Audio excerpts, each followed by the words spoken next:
Hi, everyone. Welcome to Spirit Switchboard. I am your host, Carrie Lynn Shellhorn, and you are listening to us live on the United Public Radio Network and the UFO Paranormal Radio Network, 105.3 and 107.7 FM, New Orleans. Thanks for joining us, everybody. I am really excited about my guest today because it's been a year I've been with UPRN. And this is the first time that I'm having our network owner, co-founder, international director, spokesperson for the international community for alien research, ICAR, host of UFO Undercover, Joe Montaldo. Hello. Hey, how you doing? What you're doing there? I like those intros. I'm enjoying myself hanging out with you. I love, some of my favorite interviews is when I get to do host on the network. I mean, I'm all over the place, but I like doing hosts. We have 40 hosts now. So is it 40 really? 40. And at the rate we're bringing on, I just introduced Michelle to 3 new shows, and I think she's got 4 herself coming on. It's going to be another 7. So we're going to end up with, by in midsummer, we have 44 shows on the network, over 50 hosts. So it's insane. And we have really good all different hosts. genres. It's not all paranormal. It's all over the place. So it's everything. We got self-help shows and how to be nice to your neighbor shows, how not. We even have shows on narcissists, which, I saw that one. It's funny because Dr. Rita, I'm sorry about that. I guess my alarm's going off. Dr. Rita Louise is a friend of mine, and she likes to come on my show and Michelle's show. And she wrote a book on narcissism because her last love of her life was a narcissist. And it gets a little crazy sometimes. Because somebody asked me one time, are aliens narcissists? I'm like, well, no, I think they live on a different plane of existence than we are. A different way than we do, I guess I should say. It may not work for them that way. So that's super funny. Like, I spend probably way too much time stressing about shows. And I write, sometimes I'll have 4 pages of notes just in my head from things that I have researched. So one of the thoughts that I had today, because they randomly come in and out for me, when I was thinking about our time together tonight, I wrote down egos. If we're talking about free will and egos, do they work from ego as well too? If we're talking about altered states of consciousness, and I just had all of those thoughts sort of going through my head. But I don't want you to necessarily answer now, because that's how I run ADHD at the middle of the book, the end of the book. Now let's go back to the front. No, I'm bad about that. So don't feel. If you ever listen to the Grey Zone, one of the shows that Shell and I produce, it does about 3.5 million listeners. She always calls me Squirrel on the show every time. She said, "Stop, Squirrel," because I'll just go off on a 5-minute rampage. The 2 of us for 2 hours is going to be bad. She's like, "All right, Squirrel, calm down." I'm like, "Michelle, you can't call me that. I'm the boss." And she don't care. Yeah. And for those of us, for those of you who are joining us and you don't know who Michelle is, that makes me a little sad, but we're going to tell you now. It's Michelle DeRoche. So she is part of, with Amelia Pisano, The Outer Realm. She is a Canadian icon in the paranormal world. She is the Canadian Elvira is what she is. She is. And she is also boss of this network. Yes. So Deborah. Hi, Deb. Thanks for being here. Deborah, I was actually telling Joe about you before we started the show, so I'm glad that you're here chiming in. Hi, Jennifer. I'm glad that you can make it over. Denise, awesome. Thank you very much for being here. Joanne. I'm glad that I know that I sort of confused everybody when I went live on Facebook an hour ago, but it was really just to give you the heads up that sometimes StreamYard doesn't work so well on Facebook, that you could pop over onto YouTube and join in the chat that way as well too. I just didn't want anybody to miss the opportunity to be part of the conversation. I don't know. Facebook's been squirrely lately. See, we talk about squirrels again. It's been a little bit. I don't know what it is. We wrote to them, so hopefully they'll fix it. Julie, thank you for being here. And I'm sorry that you're I don't know if I'm sorry, but I'm glad maybe that you guys are joining on date night. I'm not sure what that says about that, but if anybody is listening, like for everybody that is listening, Julie Krause, spiritual advisor, was one of my guests on the show. So if you head over to any of the archives through on SoundCloud or YouTube through the UFO Paranormal or through Carrie Lynn's Spirit Switchboard, you'll find those segments there. You know, I got several friends named Krause. That's weird. One of my best She's friends who from I've Pennsylvania, known for right, Julie? oh Jesus. So they were from New Jersey and Pennsylvania. They all moved down to Louisiana. Don't ask me why. I have no idea why they left up there to come down here. It's nice and cool up there. It's steaming hot down here. Julie is a phenomenal medium and does a lot of investigations as well too. Well, you see, you should talk to us. We have lots of good mediums on the network, lots and lots of them. And matter of fact, just Sandra. recently, I put them all up against each other to see who the best was. See, I'm evil like that. I can't help myself sometimes. Was that on Julia's? Was that on her? No, actually, I thought we have done panels with them, but see, every now and then we'll do a panel for the network. So every once in a blue moon, I'll gather all the hosts together. It gets a little crazy sometimes, and we'll do different panels on about different things, but we'll bring everybody on a network and talk about different types of spiritual things, different types of alien things, different types of demon things. And so when you got them all, when you have 12 mediums with you, you might as well see what they can do. And so it's interesting to see who puts out the best or who's got the best connection. How do you judge what's the best? Like, because depending on what the questions are. That's right. Because I can ask questions for down here that I know the answers to. Like, do you know where Marie Laveau's grave is? I do. Oh, I love everything about and it's not in the city either. So I even give them a heads up because everybody always wants to say, "Oh, it's Cemetery 1." No. I actually know her great grandson. I'm actually friend. So make this real quick. I met Alistair Crowley's great grandson about too many years ago that I don't want to be honest about. And then he introduced me to Marie Laveau's great grandson. This is way back when I was practicing a different kind of magic. I mean, we're talking probably when you were just a baby, but it was a very interesting group to hang out with. That's all I can say. But he actually showed me where the grave is, and they own a house way, way, way, way back in the swamp, and they've owned the house since she was alive, and it's where she used to go do her stuff and put her spells together and get her different roots together, get her different herbs together. That's where she used to go. She couldn't do it in the city because if somebody caught her doing it in the city, she was liable to get hung or something. So that's where she used to go, and that's where her family buried her at. I know, huh? Isn't that interesting? Nobody knows that. Now y'all do, but most people don't know that. I love watching them go put the X's on the grave. I'm like, you dummies. God knows whose grave the X. It don't even say Marie Laveau on a grave either. I'm like, leave it alone. Actually, come down here to the haunted city. Probably the most haunted city in the country. It's one of the oldest cities in the country too. Right.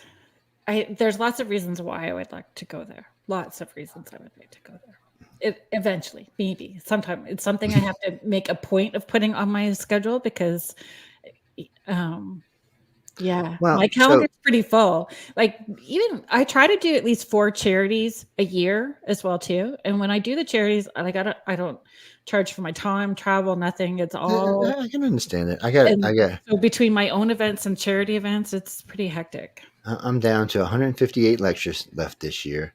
Wow. I've got 3 filming sessions left to do this year. And then I do stuff for like the network, and then I do stuff for local events and things like that. Sometimes I'll donate my time to local events, like if it's in New Orleans or Pensacola, places like that. Close. I'll do it. If it's close by and it's something I'm interested in personally, I'll donate my time. I like to watch them when they go through the Beauvoir Manor to see all the weirdness that's going on in there. Weirdness is good. Okay, so for my friends that are joining us and don't know much about, so Sean, thanks for being here. Sean is a host here with UPRN. He has a show on Sundays and Tuesdays. Yes, he'll be with me in just a couple of hours. Yes, tonight at 10, right? Yes, Or yes. He's bad, people. He's evil. into the night. He is not. He's one of the You got to. gentle, He's such a sweetie pie. gentle. He So is. He's a sweetie pie. when Deb was talking about muggles, it's non-magic folk. That's Those like people, 90% of the planet, but we're not. I'll be nice. I'll be nice. yeah, non-magic Well, it's folk. like when people tell me. So I got a question for you. So how do you think that everybody has psychic abilities, like empathic abilities and telepathic abilities and things like that? Because everybody always tells me this, and I always ask them why. Because I know a lot of people these days. Well, I feel everyone has it and then lose it. I think that it's like a muscle. You So use I'm it or gonna you tell lose you it. all the secret that anybody can do. We do this all the time. iCar started doing this 40 years ago. We'll go to a mall and we'll set up a sign. Would you like to be tested for psychic abilities? We'll just take a deck of cards, usually colored cards, because I like to use certain colors, and I'll put them on a thing. 90% of people who take the test fail it miserably. Not just fail it, but miserably. So we'll let them do it like 10 times. They might get it right once. Even though they know the colors of the cards, they still might only get it. So, but someone who's gifted will sit down there. It doesn't matter. Green, yellow, yellow, green, yellow, green. And sometimes before I even get the card down, it's, oh no, Joe, Yeah. that one's going to be green, but it hits a thing. So those are gifted people and they have true gifts. So for us, we won't even consider someone says they've been taken if they're not at least empathic. It's a thing for the organization. So if you're not empathic or telepathic, we don't think you've been contacted because that's one of the things that they're adjusting and watching us. So we will, and that's one of the reasons we started testing, because everybody kept telling me, well, no, Joe, everybody has this ability. And I just couldn't find it. I mean, we have large groups of people that we work with, and I just couldn't find it. So I said, you know what, I'm going to just start testing. And it wasn't just me. I had several groups of our organization go out and do the same test in different locations in the country. Not, matter of fact, in England and other countries besides that. And we just weren't getting the results we thought we would get. So even if you were latent, there should be something, maybe 30% right, maybe 4%, but no, it just wasn't showing up. So until somebody can show me something that's much better, I'm kind of on the side that only really gifted people get it. And I would bet you money, it doesn't matter what field you're working in, paranormal, wherever you are, if you are telepathic or empathic, you've been taken. So that was a question that I had. Because when I call it coming out of the witchy closet, right? So coming out of that witchy closet. Coming out of the closet. Yeah, I've been saying that for decades. Coming out of the closet. Yes. So that was 17 years ago. And I had like an online radio show back then for parenting kids that were intuitive, because that was my focus. Was all my kids had experiences. I had experiences as a kid. And that's sort of where I started. And the buzzword back then was indigo children. Everything like, and I find lots of people will use those buzzwords and not really understand or know It's true. What they mean. What it means exactly. What they are, like star children and indigos. There's several words out there. Yeah, star seeds, that a lot of them really just overlap each other. But for some reason, most people don't understand, and most people don't even really. They want to know, but then they don't want to know. So that was me last summer. Honestly, Joe, like I found a book. So I'm a book person, ferocious book reader. And the book was by Mike Cleland. Oh, Mike's a friend of mine. Yes, we go way back. But go ahead. I'm sorry. I know you go way back because I listened to his very first interview with you, and his interviews were very short back then. They were maybe 45 minutes to an hour. Yours was 3 hours. He had to extend it to a second segment because it was so long. And so I had read the book, then I found that, and I was already on the network by last summer. I had started in April, and it was the first interview I'd ever listened. Don't get mad at me and keep me on. No. It was like the very first interview that I had listened to you. But through the book and then listening to the things that you were saying, I had an existential crisis. And I'm texting my siblings going, do you remember this about this? Do you remember about this? And in this last year, and some of it I don't want to talk about yet because I'm just not ready to, and family members aren't ready either. But like lots of stuff started coming up. And then it made me question, like, is the intuition that I have, is it really generational? Is it from something, something else, But right? it is generational in the fact that somewhere way back, I mean, we're talking 100,000, 200,000, anywhere from 40,000 to 200,000 years ago, someone or something, whatever you want to call it, interfered directly in your family line. They chose it because there was some gift they seen in an individual. It could have been a guy, it could be your great great great grandfather, your great great grandmother. We're talking removed like 50 times. So I'm Well, gonna tell you a little secret. The gray, if it was a gray, that gray has been following your family line ever since then. Same gray. so So that he was some knows. of the things that was coming up in the conversations with certain family members. And well, think what he knows about y'all. He knows your family line since it existed. He knows you and going backwards and backwards and back. I say he, it could be. Yeah. I shouldn't refer to Gray as a he or she. It's a bad way to refer to him because even though they have a male, feminine kind of feel about them, they're really not male or female in the way we think of it. So they go way back. And those three Grays have been with your family since day one and probably will be until whatever this comes out to be later on. They have really long lifespans. And but think about what they know about you personally. They know your great grandmother, they know your mother, your grandfather, your dad, they know everybody in your family line going back for generations. And think about this, if reincarnation is real, they're getting to see the reincarnation of you when you come back because they're still taking you. It gets a little complicated really fast. It does. It makes your Mhm. head spin. And there's a couple of people I just want to hit some of these comments up. So Jennifer Frost Casista is saying, when I was a kid, I saw aliens walking in my hallway at night. I was wide awake and paralyzed, tried to scream and I couldn't. It terrified me. And I mean, I know Jennifer personally, so I know her intuition is through the roof as well too. Julie is also coming back on and saying, I've had many experiences with them as a kid that were wild. So again, that whole thing about having these experiences as a child, and I mean, I tucked mine way back because I don't know why, but I did. Well, no, it's so for some people, it's a good thing to fold them under, and Oh, because you have to still live with life. So one of the things we teach is one is how to use your abilities to improve your life. In other words, I have a general contracting company. So way back when I realized I had this gift, it made my life much easier because when I'm talking to a customer now, I can go, well, you know what?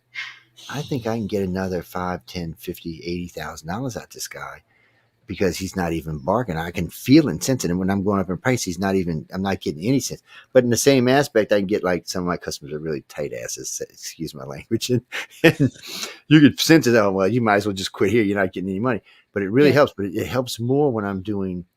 So when we're doing regression work or when we're doing investigation work more, it comes in really, really handy when I'm talking with somebody. Because so like you, I would put you on the couch with one of your friends because we have a rule. We have a couple of rules actually. First rule is if we do any kind of hypnosis work with you or any kind of work like that, you have to bring somebody with you trust implicitly. We always have someone with us, and everything is videotaped. Matter of fact, we even give you a recorder to put on your chest so that's your recorder. Wherever you go, that recorder is with you. As long as you're with us, it's with you, and you take that home with you. It's for lots of reasons, but so let's say you had an experience. I'd say, Carrie Lynn, I want you to tell me about the experience you had on May 5th of 1888. I'm sorry, we'll say 1988, and that's all I want to hear from you. I'm gonna put you under, and right next to your head is going to be a voice stress meter running. It's going to be right next to you, and you can see it later on because you'll get a copy of the video. So while you're talking to me, I want you to tell me about the whole entire experience. I want you to tell me from start to finish. And I'm going to be watching that meter. So if you tell me, oh, this thing grabbed me by the hand, was dragging by the stairs, if that meter's not doing like this, I end the session right there. Because it's Because it not means, truthful. yes, because you're lying to me. Yeah. Because there's nobody who's going to be taken by anything. Even good contact makes the meter stress because it's still an alien. And your body's still going, it's hard to identify. So what happens after all that's done, I'll make you tell me from the back to front, and then we stop. And then me and you and everybody who's involved in this will sit down and do a line of questions that doesn't involve UFOs, extraterrestrials. I can't grays. I'm not allowed to use any of those words. You have to say them. They cannot come, because if they're coming out of my mouth, I'm just programming the memory. So Yeah. we're very, very strict on hypnosis, and we're the only ones in the field that are this strict. So when it's done, whatever comes out of it is pure, it's clean. And when you're listening to it, you're going to be going, okay, because as I'm taking you down the stairs to different levels and letting you open different pictures that shows you what's going on in your life, it allows you to, one, get a better grasp of it. Two, when you listen to it later on, you're like, wow, okay, I can understand how that happened now. It's cleaner. You're not hearing Joe say, oh, well, there wasn't them three grays dragging down the street. You don't want to ever hear that from a hypnosis person. Never. You don't ever hear that. All you want to hear is, Carrie Lynn, can you describe the beings that were with you, or the people? I don't even usually say beings. I usually say people, and then you'll describe them. You'll say, oh, they look like they were 3 foot tall and they were this color or that color. They look like this or they look like that, because that's what I want. And after all of that's done, we will stop yet again and formulate another line of questioning. So just for that one experience, we'll go through this 3 times. So a good friend of mine flew in from Paris. We spent 10 days together, over 60 hours of hypnosis work. She knew from all the way back from when she was 3 years old all the way till she was 41.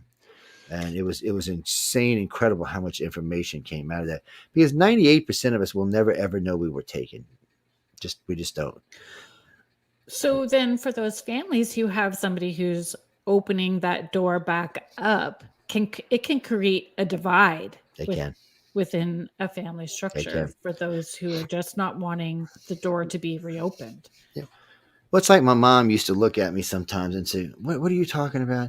I said, Mom, I've seen you have these weird events. I said, you know who's at the front door. You know who's on the telephone. You always know where I'm at. I said, that's a gift, Mom. Oh, okay, it's a gift. And my grandmother read tarot, and she knew there was something weird going on, but she never would get into it deep. My mom never wanted to know. It was too much for her to understand. She didn't want to know. But other members of my family did, because things would happen to them that they couldn't explain. In the old days, there was a lot of missing time. Well, today, missing time isn't really real anymore. Not like it used to be. Believe it or not, the aliens actually got smart and realized things like missing certain things we used to do to find out if it was a real case. They don't do anymore, because guess what? It's like cover memories or looped memories. Today they don't use cover memories. They use loop memories. Say like you drive every day. You got a habit. It might be vacuuming. It might be driving. It might be going to get a pizza. It could be anything. Something you do on a regular basis that you never think about. So they'll just loop that memory in their head when they take it. You never question it. As far as you know, you never knew you were taking. It's just a loop. We've busted them on this a couple of times now because we've gotten lucky, but it'll just loop instead of that. And we spent a decade with these cover memories, and we found out that weren't they. Well, okay, you know how people say, "Oh, I saw a deer," or "I saw a owl," or "I saw something like that." So people always thought that was cover memories, but that's not. That's trigger memories. Even this flying saucer is a trigger memory. So what they've done is so the people, so like someone like you, so they have you on the ship and they're talking with you and you're doing whatever. Well, somewhere along on the ship, you've chilled out. You may be helping a kid on the ship. You might be helping another woman on the ship or a guy on the ship, helping him to calm down and understand. So they want people like that. They also want communicators that go out there and talk about this all the time. So those kind of people, they leave trigger memories. And the trigger memory is simply something to let you know it happened to you. So that's interesting. I'm going to read Sandra's comment first. I just want to acknowledge it. And then I'm going to tell you what that means to me, what you just shared. So Sandra Sharp is just sharing, is there someone there with you? Can you describe who's with you? And she's saying, I'm a hypnotist too. So how she would phrase those questions. And Sandra's also extremely intuitive. Jennifer is sharing again. My grandma read tea leaves. I used to love doing that with her. I think I was the only one of my siblings that she did it with. I know my son has my gift too. My great grandfather read tea leaves and witched for water wells and all that kind of stuff. Teresa Chalmers is just showing us. I swear I've seen them near the Strathroy area in broad daylight, which is. You can see them in broad daylight. They don't. In Ontario as well too. So 2 things with that. When that first when the first weird experience with a deer happened for me, which I've had the owl experiences as well too, which is what triggered everything with my siblings, those conversations that I had. But the deer memory, it was a weird experience that I had, like very weird experience that I had. And at the time, it didn't feel scary weird. It felt, but I was kind of on that spiritual journey already. And I was already kind of talking about it and doing sessions and being asked to talk and stuff like that. And I thought it was my spirit guide. So I just went, well, that was pretty weird. It was comforting. It was comforting. It didn't feel scary, but now I see it in a whole different light than what I did 15 years ago. Well, it's freaky. And little secret, not all spirit guides are spirit guides. Some of them are extraterrestrials. Oh, I know that too. Because I had a different experience that way too. Yes. Well, people get mad at me when I say that, though. People get really mad at me, and I'm like, guys, No, I'm I not the agree with one you. doing it. I can't help it that they I agree with you. bamboozle us every once in a while. I mean, that's what they do. Especially with kiddos with disabilities, or because or that, I mean, from my perspective and my experience, that's where I can speak from, right? And that's when that intervention came, that was interdimensional for sure. When we were talking about when I was needing support with my kiddo that's in the autism spectrum,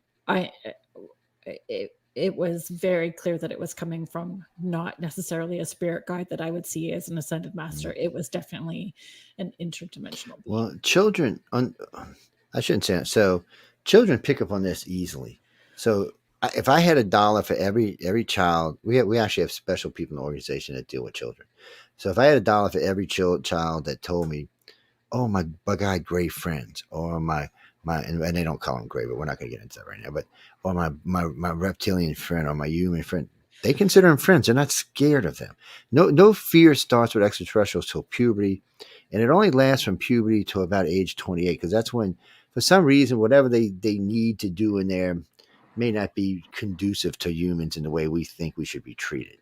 It's the same way we treat animals, so we can't really bitch, but people tell me, well, it's not fair. I said, well, we go out and tag animals all the time. I said, and they just look at us, and we're not as evolved in them, so they look at us differently than it's like when Monsignor Balducci told me that they were closer to God than we were. I was like, wait, what? That took me back like 10 steps.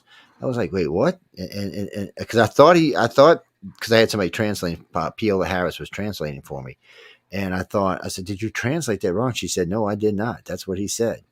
And he said that he's a Monsignor way up in the Catholic Church. I think he was like 70 at the time, or close to 70. And he said point blank, he said they are closer to God than we are, mainly because they have simply lived so much longer than we have. And it made a little sense to me. I didn't actually like the answer, but it did make sense to me. You don't always get what you want, though. I'm sorry. So that goes back to consciousness again, does it not? Like those different levels of consciousness, and they treat us so. For them, they look at us differently. So the reptilians look at us like not really well evolved children, kind of retarded children that need to be taken by the hand. That's not a good word, but yeah, well, no, it is a bad word. An outdated word. Well, no, it is an outdated word, and it's a bad word to use, but it's a hard word to squeeze in there. The human aliens are different. They kind of look at us more like trash cousins, and they only like a very handful of us. Most of us they do not like. They just think that, yes, we're going to evolve one day into something special because we have all three of their DNA now. But still, right now, no, not so much. And the Greys, who do 65% of all abductions now, and they didn't do it in the past, but they do now, they just kind of look at us like, look, we know you're going to be better. We can see it and sense it in the future. You're going to be this really good race, but right now, not so much. So why don't you pay attention to what you're telling you so you can speed it up? And but we're hard-headed. Humans are just hard-headed, and we're a little bit scared. That's the ego too. part. Yeah, that is the ego part. But don't think they don't have egos. The Greys. That's what I want to know. So the Greys. Do Yes, they have they do. They have egos. So the Greys will laugh at you. People, oh, they don't have a yo. Yeah, they do. You do something stupid or goofy, they will laugh. And we've had contactees say as much as belly. The reptilians and humans, much more so. They are. So when it comes down to us, we are probably out of the three races that come here, we're probably the closest to the reptilians. And the way we act, the way we behave, the way we handle our families. They're very family orientated. They're very God orientated. So, and they do believe in some of the things that we believe in. And they think that humans one day will be the superior race in the universe, except for maybe light beings. Because somewhere along the line, the humans started abducting us first. The Greys started abducting, I mean, the reptilians came in and basically just interjected their DNA. And we can talk about that in a little while. And then sometime later on, much later on, the Greys came because I guess the Galactic Council decided, ooh, there's going to be a war on Earth between the reptilians and the humans, so we're going to send the Galactic Policemen, which are the Greys. See, when I got involved in this, I always thought the Greys were the idiots. They worked for the reptilians and humans. I found out, oh, how wrong I was. And we are the only organization in history that will go back and change something because we had to. One, Greys aren't gray. That's not the color of them. Two, they're very much more intelligent than the other two races, and their brains are so much more powerful that people will tell you when a reptilian walks into the room, even with a little 3-foot gray, he will bow his head as he walks by the gray because he's scared of him because the gray will mess him up. So it's one of those things that we didn't know all of that in the beginning. That's all stuff we had to learn down the loop. so that was there's 65,000. Is that correct? How many cases have you? Okay, so right now, currently, we have 124, it's either 124 144,000 cases on file. And And is and the that where, like, when you're learning about species, because that was one of the questions, like when you're identifying species, is a lot of oral stories and recollections that are lots of accumulated BS, from yeah. doing investigations. Yes. And So first off, you have to have X amount of so like the tall whites, Charles Hall's tall whites is a perfect example. When this came out, he was the only one that talked about it. So I mhm. personally believed that he believed everything he was telling me. I just wasn't sure that this was real because there was just no evidence. There was nothing but what he said. Now later on, we had some state troopers come forward. We had some limousine drivers come forward. In the end, we ended up with about 30 witnesses and really good witnesses, people who could lose their careers. So we understood that yes, this is a race, but this isn't a race evolved with what's going on. These guys are here.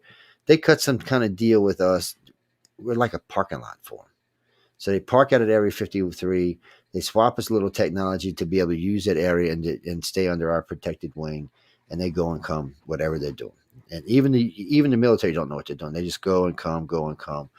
They're not a threat to us, and they don't want to be a threat to us. But they're not, and they're not near as advanced as the reptilians, humans, or Greys. They're just a race. They're probably because people don't realize it, but Earth is way out on a spiral arm, so we're a good place to jump from place to place. So if you're here, you can jump to the next arm. It's just a jump. It's not like you got to fly halfway through the our galaxy to get somewhere. And our galaxy has now been upgraded to 160,000 light years across. So and if you wanted to jump to Andromeda, which is I think 1.2 billion years away now, it's a good place to jump from. We don't have the technology to get there, but these other races do. So they jumping in between and moving around our solar system and moving around our galaxy in a much different way that we can even conceive at the moment. Which is why we have to talk about, like, raising your consciousness and understanding, going from, like, And it's it's a good thing to traversing do. space and It time. is. Well, if you can put your so how can I explain this? So with the Greys especially. So when they take you, they act like I hate to say it like this, but they act like proud parents. When you reach their mind with some kind of telepathy, they're like, "Oh yeah, look at this. Look at mine's. Yours is screwy, but mine's working." It's really weird. It's really weird. So I'm gonna tell you a little secret that we don't talk about much. So the organization cheats a little bit. We have so many contactees. So if we get something that we need, if we get it like a piece of evidence that we just can't figure out, so we'll find 50 of our contactees, usually the ones that are very gifted, that have a size scale of over 8, and we'll give them a question. Now they don't know each other. None of them know each other, and nobody knows what the question is. So we just give them the question, and we tell them repeat it, repeat it, repeat it, repeat it, repeat it, repeat it, repeat it. Because whenever the gray or whatever alien this is takes them, it's automatic. You're going to beam it in their head automatically. Well, the grays think it's cute unless it's a question you shouldn't ask, and they get pissed. And there are, ladies and gentlemen, there are consequences for this sometimes. They're not going to kill you, but they may scare you so bad that you might not want to think about doing this for a long time. But most of the time, what happens is they just answer the question. Like the blue plasma, we got this blue color from, I don't know, 1,000 contactees. Was driving us crazy. We couldn't figure out what it was, so that's what we did, and we found out what it was. So every time somebody went in, they get taken, they would beam it in the grays, the grays would just repeat it was a blue plasma, and then tell them what it was for telepathically, and not erase it because it's not something that was a threat to the grays. And they didn't mind humans knowing what it was. So we got information like that. And then we realized it worked really well. So a lot of stuff we couldn't figure out, we just cheated. But every once in a while, we would stick our nose where it shouldn't belong, and it would get slapped back in the book, like slammed in the book. And that's part of their ego too, because they were like, the Gray's ego is a little bit softer than ours and the other two races because they've been around longer. They're probably a billion-year-old species, but they still have it. And they don't like being snookered, not even a little bit. They don't like being lied to. And when they want you to do something, they expect you to do it. And if you don't, well, you can be a little irritated. There's lots of horrible things they've done to humans. Not so much in the fact that it's physical. That happens between puberty and age 28. There's a lot of physical stuff happens in there. That's where almost all the missing baby cases come from. We had over 5,000 of these cases that we interviewed. I did this when I was with MUFON. And all these cases, we'd go to people, we'd go see the doctors, and the doctor tells us every time, oh, they were definitely pregnant. Here's the stuff. But Joe, it's worse than what you think, because I'd ask them spontaneous abortion, this, I'd list off a whole. Oh no, it was none of that. All their hormones are correct. So they were pregnant yesterday. They came back today, and no, not only were they not pregnant, but everything in the body was balanced just where it's supposed to be. Because usually when a woman loses a baby, it takes a little while for all the hormones to pop back into place. Oh no, that's not what this was going on. It was instantaneous. So we were like, well, what the hell? And then we realized what it was. Rachel's eyes, I can't remember her name, helped me understand this. She had a child. The book is out there, Rachel Eyes, by the way. She had a child that was a hybrid. The government knew she was a hybrid. They used to bring, she was in college. They would bring her this special food because she couldn't eat our food. She looked considerably different than we did in the fact that she was taller, thinner, and she was more fragile, but she had ungodly telepathic abilities. She even had telekinesis, which humans don't possess yet. So the government kept a sharp eye on her, and they talked about her in the book quite a bit. And then one day in college, she just disappeared. More than likely, the aliens came and took her because. So these other children we're talking about in this, what it was is if you were a certain point, you couldn't stay here. They took you. So they couldn't carry it to term because whatever you were, whatever your abilities were, or whatever you were going to look like was not going to fit in on this planet. It was going to stand out. So that's why they took those children. They didn't take all the children. We're just talking about, 5 or 10,000 children. They took those because they just were not going to be able to live on Earth. Either their abilities were too strong or the way they looked was too different, or maybe a combination of both. And in Rachel's eyes, she actually proved that because her child was definitely one of them. And it's well documented. It was documented in college. The FBI documented it. It was a very, very well documented case. And it was a very freaky case. And it's just, so we get these cases like this, and we start learning that, yes, they are making hybrids, because everybody thought the aliens were trying to hybrid themselves. No, the aliens do not want to contaminate their cells with our blood. Just know that already, people. That's not what's going on. The Greys and the reptilians, you talk about egos. We don't even have an ego compared to them. And they don't want, I'm not even going to say how they say it, our nasty, funky blood in their blood. What they're doing is somehow or another, when the human race created this race, not this race, but the race before us, when they created them, the Sumerians talk about it, when they created that race, later on, and the Nemos and the Dogon talk about this, and the Sumerians talk about this, the reptilians came down from the mountains, started taking women and bringing them back, and bringing them back pregnant. Well, when we heard that, we always thought, oh, they must have looked different. No, they acted different. So the first race was a very pliable race, I guess we'll say. They would do what they were told. The new race was not. The new race had the thing because all people have a reptilian section of their brain, and that's what makes us us. Without that, we're just happy-go-lucky idiots. So we have to have that, or we're not the people who explore, the people who conquer, the people who change things, the people who invent. We have to have that reptilian section. So we know those two existed. Later on, it seems like, I don't know, 100,000 years, 200,000 years, that the Greys introduced theirs. That was probably when Rh negative came into our blood. So most people don't even know this. Before there was Rh negative, we were all Rh positive, all brown hair and brown skin. That was it. That was our planet. Very boring, very placid, brown skin, brown eyed, brown hair. That was us. And then somewhere along the line, scientists say between 20 and 40,000, it could be as much as 200,000 years ago, Rh negative was introduced to us. Boom. This was such a big deal when we discovered this. People couldn't even believe this. So bam, Rh negative. We're like, wow, what is this? So 65% of all contactees that are taken are Rh negative blood. Out of that, 65% of that 65% are taken are O negative blood, which is the universal donor and the purest form of blood known to man. So the aliens definitely have some type of agenda here. What it is or why it is, and Rh negative people act differently than Rh positive people. It's a strange thing. We got whole things up there about it, and that's not the only thing it created. When Rh negative was introduced into our society, which was probably by the Greys, our eye colors changed. We had green eyes and blue eyes and a whole thing of eyes colors. Before that, there was none. There was just brown eyes. No one, there was no mutation, and people don't realize, but green, blue, and any other color but brown is a mutation of a color of an eye. Brown is our base eye color, I guess is what you want to say. So it's an important thing to understand that for some reason this was introduced into our society. And remember, Rh negative is a baby killer. It kills it. It creates stillborn babies. So why would you can't think Gaia put us here, put it in there, because if she would have, why would she have created a baby killer so far back in our past when there was hardly no one on the planet? Right. So, and not until recent times, ladies and gentlemen, I'm old, so I'll tell you all this. Back in the day, you used to have to get a blood type to get married. And the reason why is Rh negative and Rh positive were not compatible, and their children would more than likely be stillborn. Now there's a shot called the anti-denigen G gene that you can get, and you don't have to worry about that anymore. But that's not how it was just 20 years ago. Your baby had a good chance of being stillborn.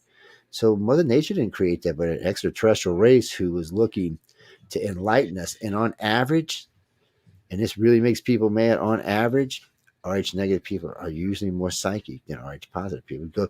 You don't take my word for it. When you meet psychics and you start tracking them, you'll find that a good chunk of them are Rh negative and not Rh positive. Don't ask me. I have no idea why it's like that. All it seems like is for some reason the humans were our first blood, the reptilians were our second, and the reptilians were our third. A, B, and O. Positive and negative. That's how we got to where we are today. And even science can't argue with me, because when you ask a scientist where did O or Rh negative come from, you know what he's going to tell you? I don't know. That's his exact answer. And it's on the ICAR site. We work with 3 of the top hematologists in the planet for this. At first, they didn't really want to talk to us, but when I started telling them stuff and showing them stuff, they were like, "Well, this is just too weird." And did you know this?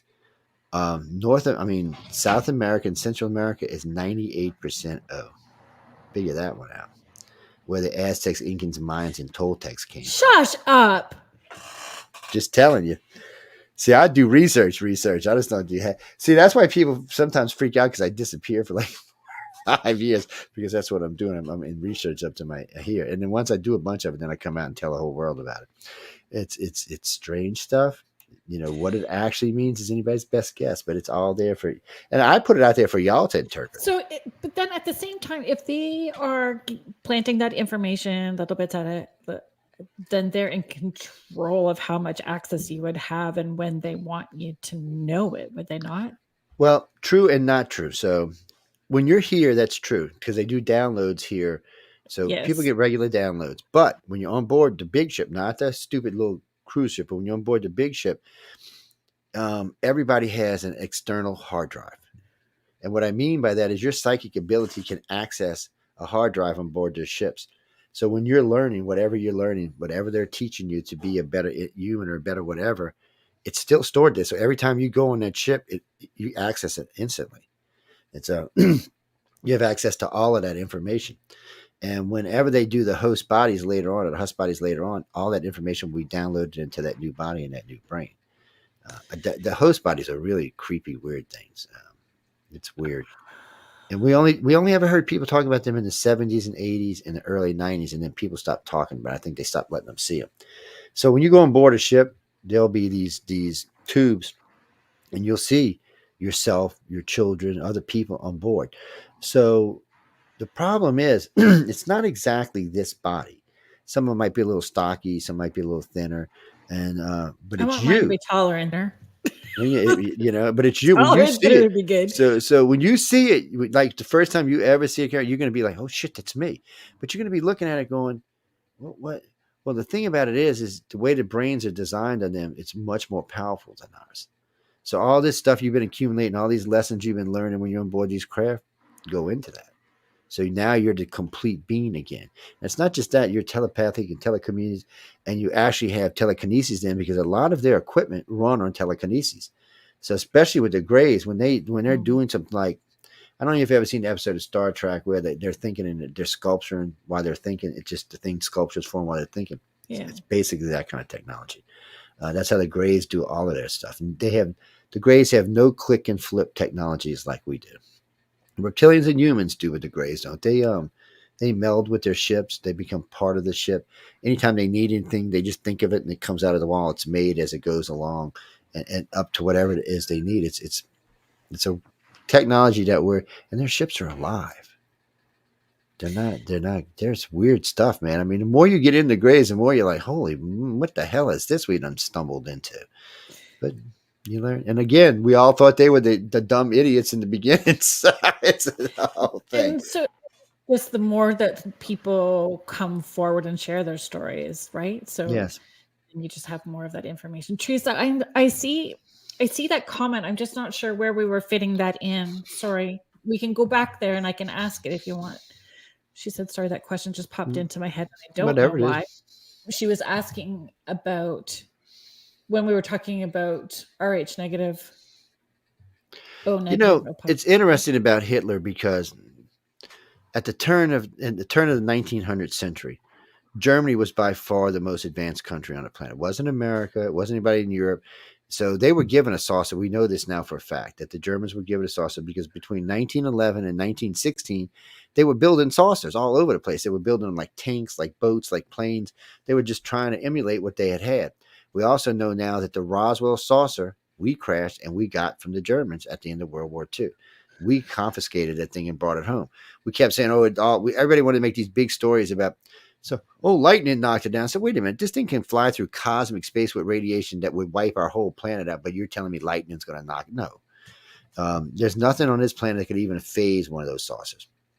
They fly through space at rates of speeds that we can't even conceive. They also pop in and out of dimensions and things we can't conceive. So whatever they're made out of is not going to be damaged and it's not going to break up on impact. That's how we knew when we got the information about the Roswell crash that because people don't realize there was two crashes. There was a crash in Roswell and there was a crash in Corona. The one in Corona is where the ship came down. The whole thing was intact. Where's Corona? It's in New Mexico. It's just further away. It's so we found it out by accident because a Cub Scout, a dad and his two Boy Scouts actually stumbled upon it and found what looked to be like 4 human bodies that were glowing orange and melted, glowing pink and melted. I'm sorry.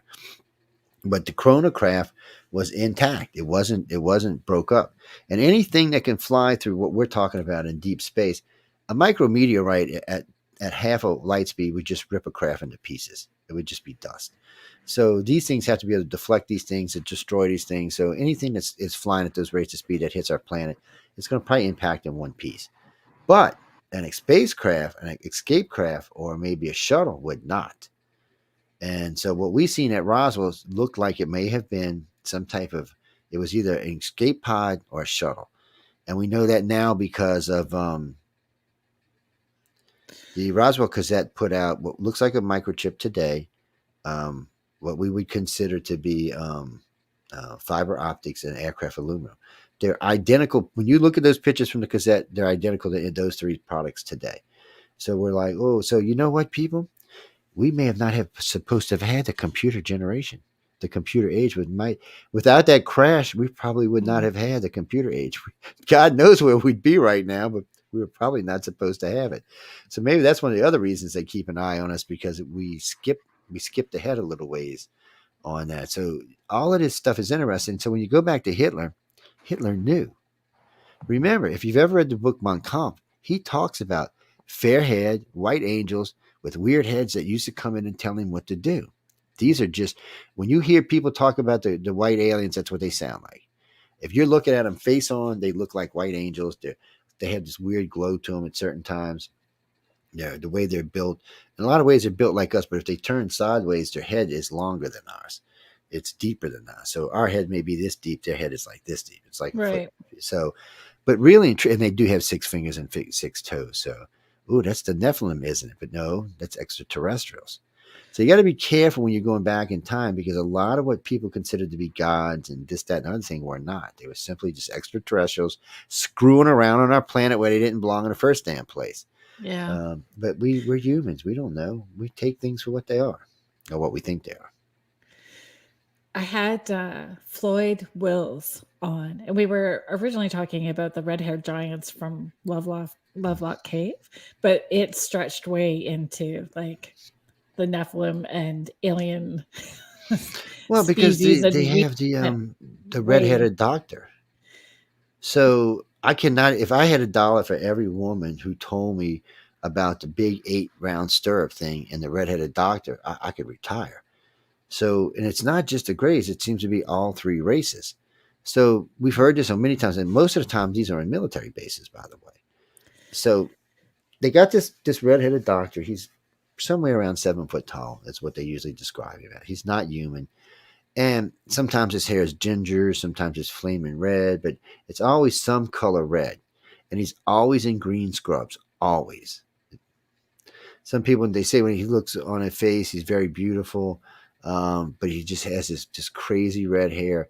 And because they always have these women in these stirrups, and they're doing whatever they're doing, probably taking children or implanting children. And they just move around the cycle. I mean, it's weird how many women have told me about this guy. It's not just women. We've had actually men who were standing in the area or being held in areas nearby that had seen him as well. It's really a strange thing. You know, until 1990, the majority of men cases we got was like 5 a year. I mean, so it was kind of wondering, you're getting all these women being taken, but no men. And then we found out later on that probably 1/3 of everybody being taken are men. But it took a long time to find that out. I mean, we had to do a lot of work, and besides, men were chicken. They didn't want to come. The women were much braver than the men were because they didn't want to come forward. I was like, just come forward. Can we loop back around for those people who like just about indigo children and starseeds? Just yeah. Well, for me, all 3 are the same thing. So okay, thank you. So, and I get really in trouble for this, but they're basically the same thing. I mean, it has to do with who they are and what they are and how they're being treated. Well, a star child is someone who's more than likely parents, are abductees. It's the same thing for the indigos and all. These are children who have been on board the ships that have been taught certain lessons, but they are contactees. But they get these other names. Don't ask me why they get other names. I don't know. I'm not the one who started this. It started before I was born. But really, when it comes right down to it, they are the same. They are exactly the same. I mean, if you get them together in a group. So I was at a conference in Laughlin, Nevada a while back. And I had one girl said, well, actually 2 or 3 that said they were indigos, and a couple said they're star chills, star seats. I had them all in the same room. We were talking. And who was there? One of the other hypnosis was there. Barbara Lamb was there. And so we all started talking. So I said, well, just tell me what makes y'all different. And the more they talked, the more they realized they were the same. But, you know, somebody tried to tell me that it was specific years that you had to be born in order. And that's what I did too. Then I just don't fight with dumb people. No, I don't. It just, I don't. I So you know. can ask them themselves. I mean, there's enough of them floating around now that you can ask them themselves. To be honest with you, what I learned early on is it just seemed like some people wanted to label it. It sounds good. Yes, I'm an indigo. exactly. I'm a starseed. It's better than Yes. saying I'm an ass. You know what? So and it caused me a lot of trouble early on in the days when I was like, well, I'll prove it to y'all if y'all want me to. So when you change things and you follow you, which I'm bad about. I like Coast to Coast. I went on Coast my very first time on Coast to Coast. I went on and changed the Betty and Barney Hill case. George Norrie tells me, he goes, "You're never going to change my mind about the Betty and Barney Hill case." So I said, "George, can I talk now?" He's like, "Yeah, go ahead." And I can talk. So I'm 25 minutes in, I love going this on. story. I So, love it. I'm a little bit, and he goes, "Joe, damn it, I think you changed my mind." And it's because it's the correct story. Instead of all this BS, and poor me and Kathleen Maldron have gotten into it over the years, but I got both her argument and my arguments on the iCar site, and you can clearly see who won that argument. Because Betty, when you listen to Betty's description of what went on that ship, she talks about pull down maps. Her words, not mine, pull down maps, swinging doors. Really? Razors that take skin samples, scissors that take hair samples, needles that take blood samples. They walked up, yeah, they walked up 4 stairs to get into the craft. But worse than that, some thing hit their car like a magnetic thing and shocked their car to make it stop. And then 4 guys dressed in black shoes, black pants, black shirts, and black duck bill caps came out and brought them into the ship. That does not sound like X. I'm sorry. That is not ET. So when I got into Simon's hypnosis tapes, I started seeing if I could find where the hotel was. And then I couldn't. So I went and got a bunch of their interviews. And she was asked many times, and so was he. So, what hotel did you stay at, Mister Hill? Oh, we can't remember. Well, where'd you have? When they had breakfast across the street, by the way. I don't remember the restaurant or the place. And then later in that day, they asked for this is classic alien abduction 101, just classic. She describes him as a white, chunky Irishman cop, and Barney describes him as a thin black police officer. Same car, same time. Don't ask me, man. It's not even close. So it came down to find out that what really happened was is they were abducted in Canada and military abducted in the United States. And of course, I sent ripples in the field because I was, and I was a bastard for saying all this.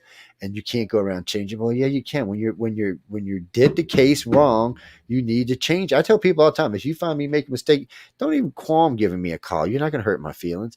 I mean, I'm in this for the truth. I'm not in this for the BS. So Well, and this is it. If you're in it to educate, to research, to educate, to understand and properly investigate, then it's okay to say, okay, this is what I knew then with what I had. And now I have more information. Now I'm seeing it from a different way, and it's okay for me to change my mind. It's and much that more was the thing. transparent that We way. had way more evidence today. We had more, and then what Kathleen did is so she went and wrote her book, and she changed the story.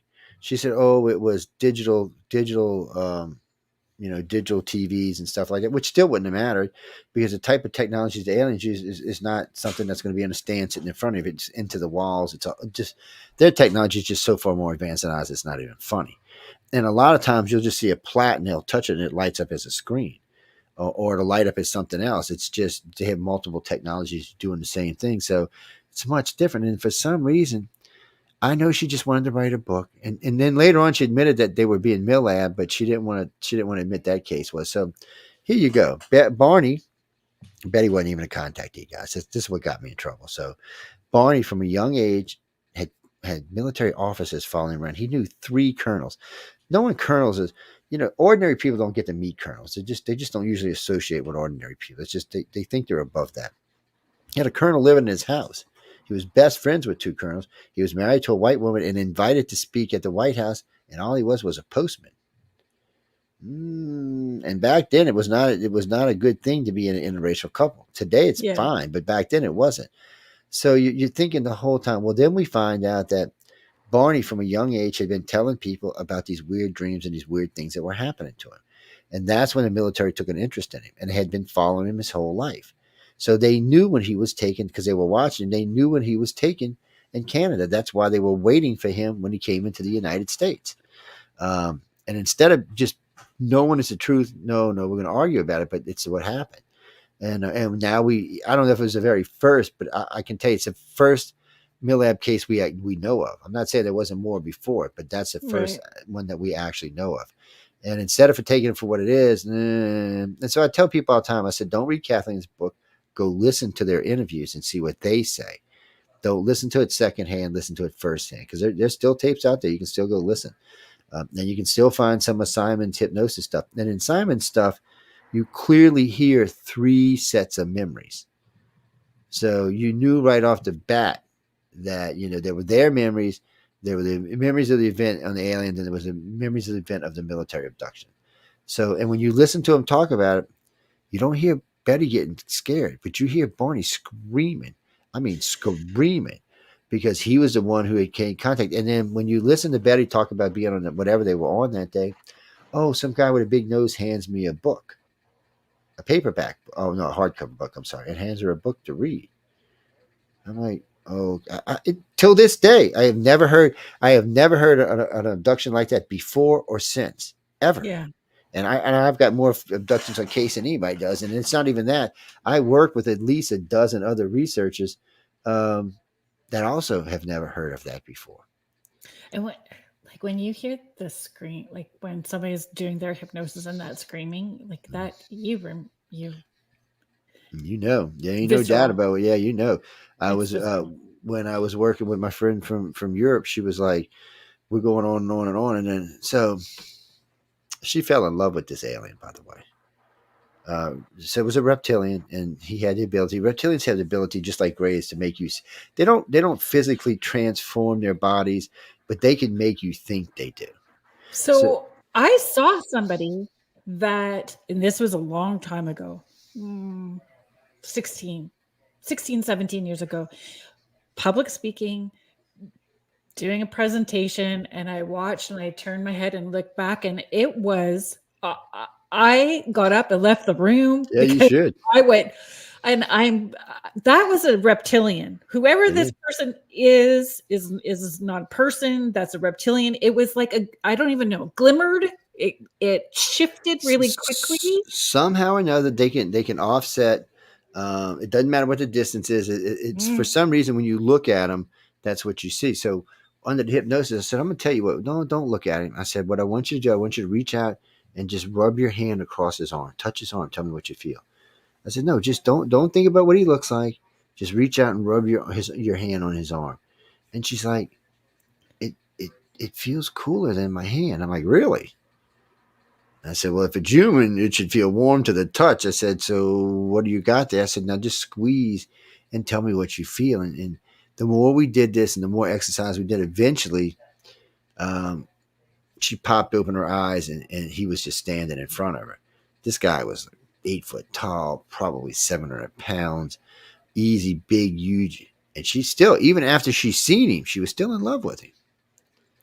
Well, there's a feel. Like if you let go of that, it's a feel. It's energetic. There's something different to it than just a, Because, well, I a used to get look. these, yeah, well, because I used to get these rape cases when I first got in the field. I'm like, get Oh the hell dear. out of here. Do we I'm not like, have to be careful with that word too? Is that not a word that no, can that's just not a word we have to worry about. But, get us into but, but we used to trouble? get a bunch of these cases like this, and I was always like, what? I said, aliens ain't flying 3,000 miles a day or 10,000 miles a day. I'm just not believing it. Later on, we found out that it was not quite that word. That was a bad word because it wasn't what's actually going on. It was something different going on. So reptilians, for lack of a better way of saying it, so if you're part of their tribe, because that's how they do it, they abduct inside of tribes in their family lines. So as an alpha male or female, their right is any male or female inside their tribe they can take.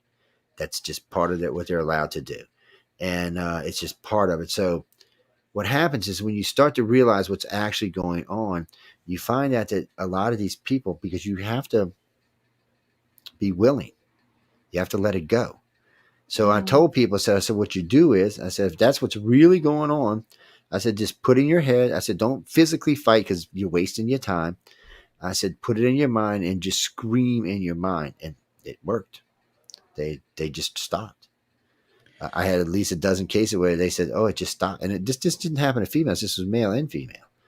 And I mean, we had some really graphic things. I was like, you got to be kidding me, man. So, My sister's but listening. She'll be mad at me. She was like, "Why did you have to start the alien stuff up?" so, She but I will mean, but when we die. voice stressed them, they passed. They weren't lying. Yeah. So it was freaky stuff. But now we actually understand much better what it actually was. So it wasn't that word particularly where we were just using. It was something different. It was more along the lines of they can have multiple partners, and as long as you weren't forcing it out, they figured okay, you were okay with it. That's why we taught them, to just yank it out of your head. And several men fell in love with them. I still Yeah. have cases today that we work that they're still in love with them, and I don't exactly know why, but I'm not a There's, psychologist, so there's a couple of questions don't be scared, people. I don't bite. Well, similar. So, Anita, thank you for joining us, Anita. She's asking a similar question as Julie, so I just want to make sure that I put them up. I'll put Julie's up next here. Julie is saying, could you explain the most popular signs and symptoms of being abducted from what you've seen from your well, clients? so we do this a little different. So we know there's abductees, contactees, keepers, communicators. So there's levels of this. So most abductions is going to manifest in your dreams. You're usually going to start having these dreams of something taking you out of your house, taking you through walls, things being done to you that shouldn't be. And I'm not talking about sexual things. I'm just talking about things in general. So a base experiment, sometimes they may remove a body part and put it back to see your reaction. Sometimes they do mental things to see how you're going to react to it. They're basically testing us to see how we react to a lot of different things. Now, what those could be anything, but everybody tells you the same thing. It's not pleasant, it's not fun. And then of course, all the breeding program stuff goes on in that age group from puberty to about 28. That's when all of it goes on. That's when they're taking ovaries. That's when they're taking ovaries and eggs and the whole 9 yards, and they're replacing them with children, which they almost always take at 3 months. As far as I know, I haven't seen except for maybe one or two that we may have got lucky and tracked that grew to adulthood because they weren't freaky looking and didn't have freaky abilities.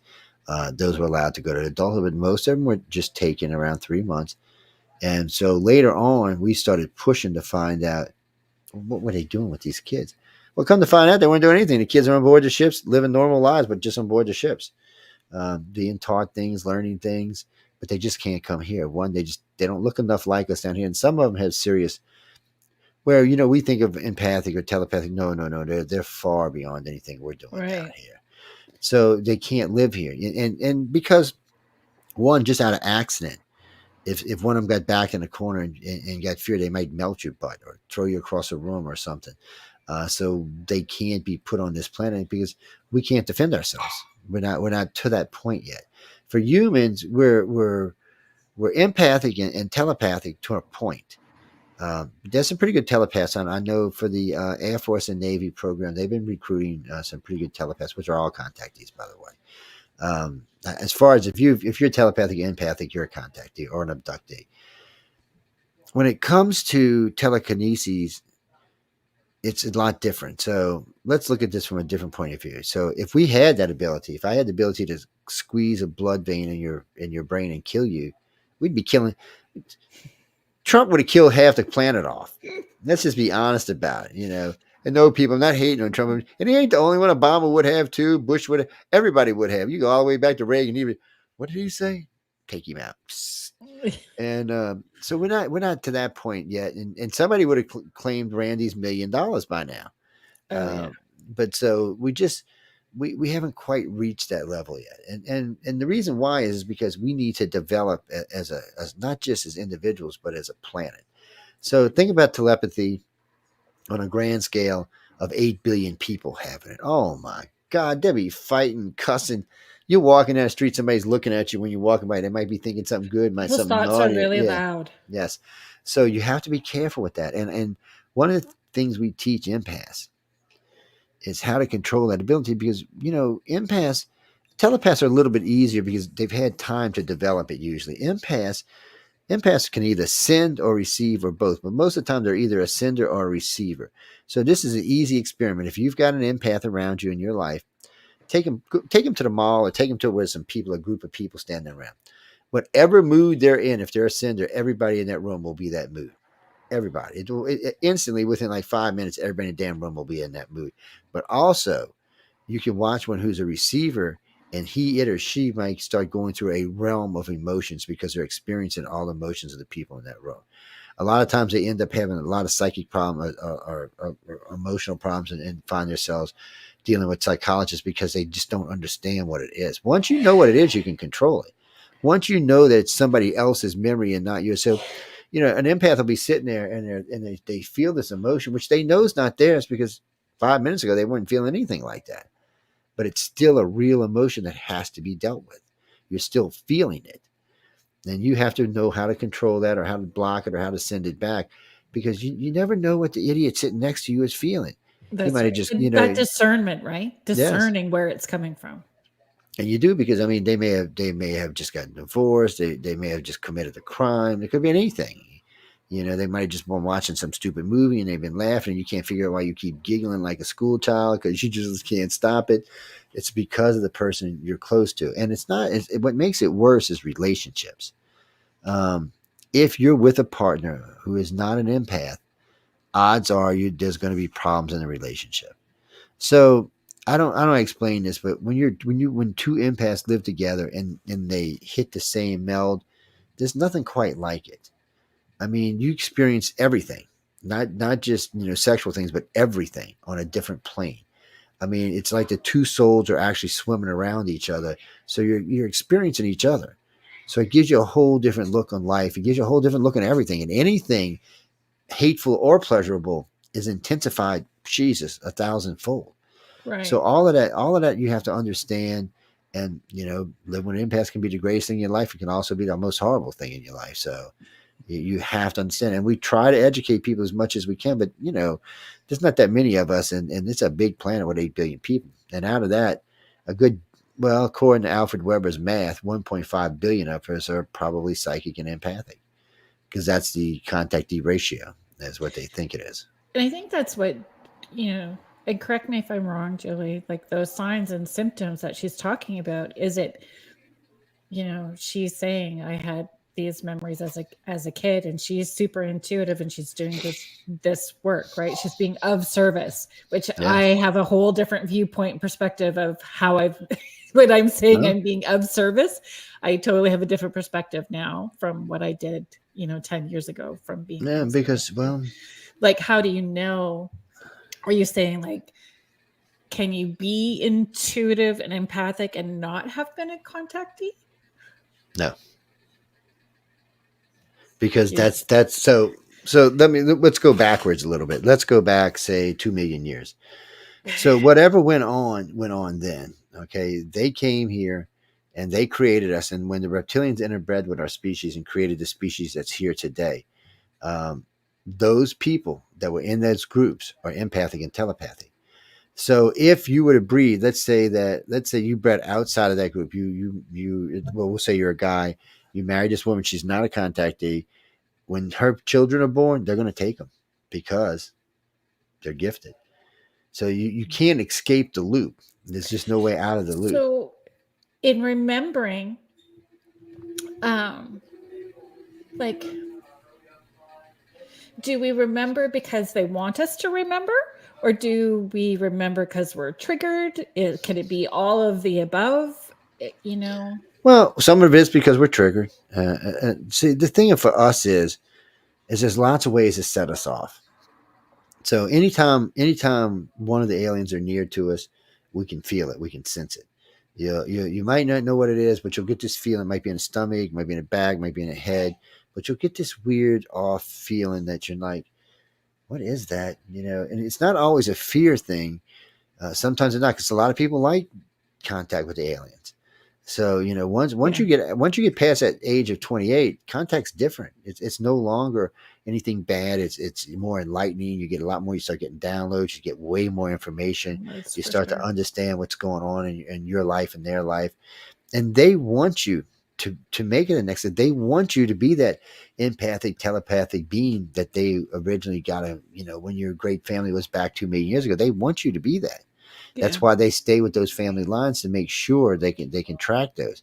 But trying to get outside of it's impossible because you're always somebody who's got those abilities are always connected to somebody who has those abilities. So as long as the aliens are taking those people, there's no way out. Yeah. And right now, if you had to look at our planet, they would guesstimate about 15% of the population is empathic or telepathic, which is the same population that they think is being abducted, about 15%. Yes. And eventually, either one or two things are going to happen. Either you remember Cro-Magnon bred Neanderthal out. Well, it's a good chance that the Rh negative people are going to breed the Rh positive people out, Mm. meaning that the contactees, the people who are, or maybe not breed them out, but anybody who's gifted is probably going to breed the rest of the population out. Something now, if the Holocaust dreams are true, it ain't going to matter. The ones who, or part of that, will survive, and the other ones will be dead, so it won't really matter. We have 1/3 of all of our contactees have the Holocaust dream. 1/3 of them. It's scary, horrific, nasty thing that somewhere along the line in our future that something either comes here or releases here, and the contactees are naturally immune to whatever it is, and everybody else dies except for a handful, but everybody else dies. So that might be why they've been here since day one, because they know it's coming. Remember, they can't actually see the future, but they have their computers and the way they think can give them an idea what the future might actually be. So they may not Right. be 100% correct, but they can be really closer. Whereas we're still learning what things are about. It scares me sometimes because I just wonder why us. Yeah. Why was it us? So sometimes when I ask that question, all I answer as I get back, well, it actually wasn't y'all.